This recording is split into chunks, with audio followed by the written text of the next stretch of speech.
सचिव अभी 2023 में 22 में मुझे भूदान बोर्ड का सदस्य चुना गया है राजस्थान सरकार में। तो पार्टी लेवल पर भी अगर बात करें तो आप संगठन में अलग अलग तरीकों से अलग पदों पर काम कर चुकी हैं। अभी की बात करें, विधानसभा चुनाव नजदीक आ गया है और उदयपुरवाटी के लिए मैं कहूं तो एक तरीके से हॉट सीट बना हुआ है। एक तरफ राजेंद्र गुड्डा हैं, उनकी बयानबाजियां, दूसरी तरफ बीजेपी के जो दावेदार हैं सुखगण चौधरी, वो लगातार उन पर पलटवार करते रहते हैं। उनके बीच आपके बारे में ज्यादातर जब क्षेत्र में जाते हैं तो नाम सुनने को मिलता है। तो इस पूरे जमघट के बीच में खुद को कहाँ पाती हैं और किस तरीके से आपकी तैयारियां?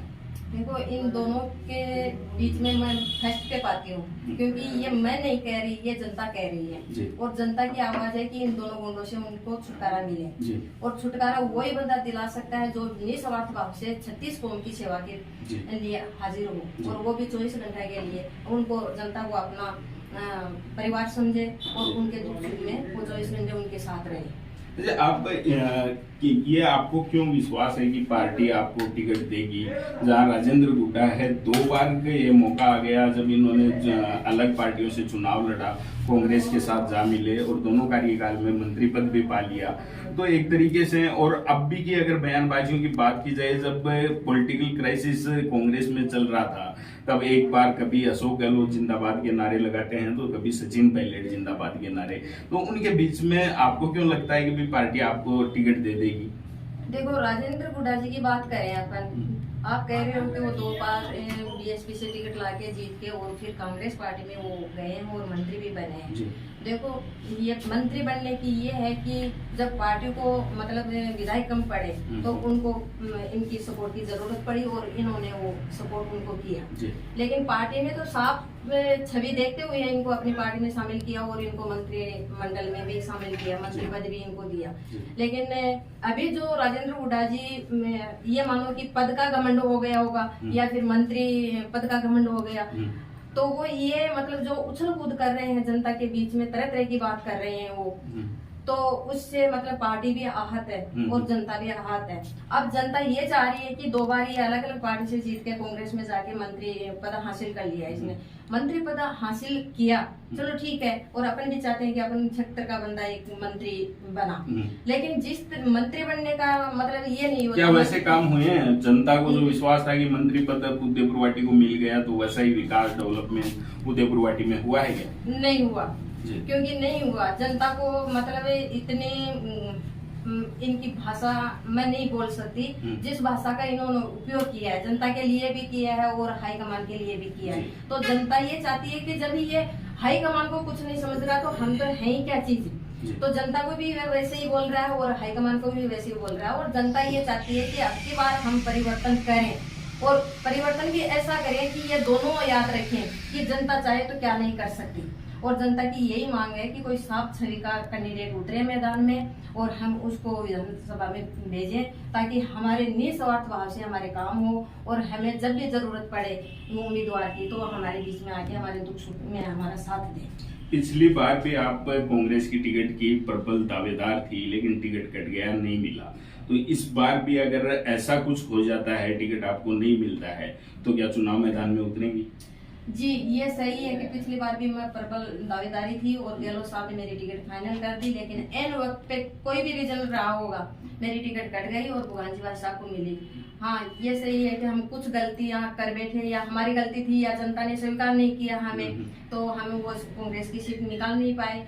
लेकिन ये सही है, ये भी सही है कि अगर मैं तैयारी कर रही हूँ 9 साल से, तो पार्टी मेरे ऊपर अगर विश्वास करती है तो अब की बार मैं पक्का है कि मुझे टिकट मिलेगी। और फिर भी अगर पिछली बार वाली जैसे कोई कारणवश से 1% में टिकट कटती है कांग्रेस की तरफ से, तो ये जनता की आवाज है कि मीनू को निर्दलीय मैदान में उतारेंगे। बीजेपी से ज्यादातर दावेदार जो हैं वो आपके ही समाज से आते हैं, तो किस तरीके से देखते हैं जातीय समीकरण को इस विधानसभा चुनाव में? कितनी अहमियत रखता है?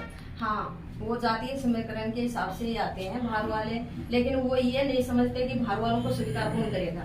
यहाँ तो वो स्वीकार होगा जो जनता के बीच में जाके उनके दुख सुख में खड़ा हो और मतलब उनके बलबूते के अनुसार अगर मेरी कैपेसिटी है तो उनके छोटे मोटे काम की जरूरत हो तो उनको मैं कहीं भी ले जाके उनका काम करवाऊं। जनता यही तो चाहती है, जनता ये थोड़ी चाहती है कि मुझे महल खड़ा करके दो या मुझे करोड़पति बना दो या अरबपति बना दो।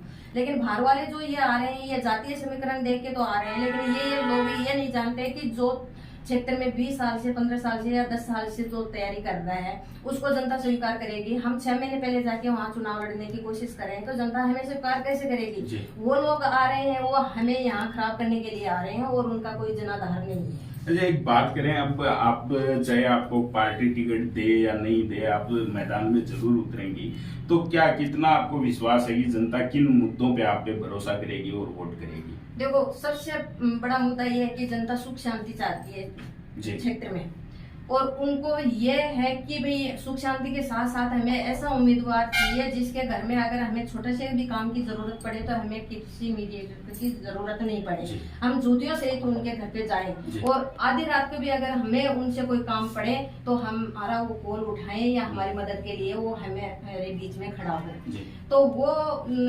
सारी चीजें लेके चलते हैं। तो हमारे पिताजी भी विधायक रहे हुए हैं, 4 बार नगर पालिका के चेयरमैन भी रहे हुए हैं। तो जनता ने उनको स्वीकार कैसे किया? इन्हीं कारणों की वजह से और सर्व समाज की निस्वार्थ भाव से उन्होंने सेवा की, तभी तो उनको स्वीकार किया।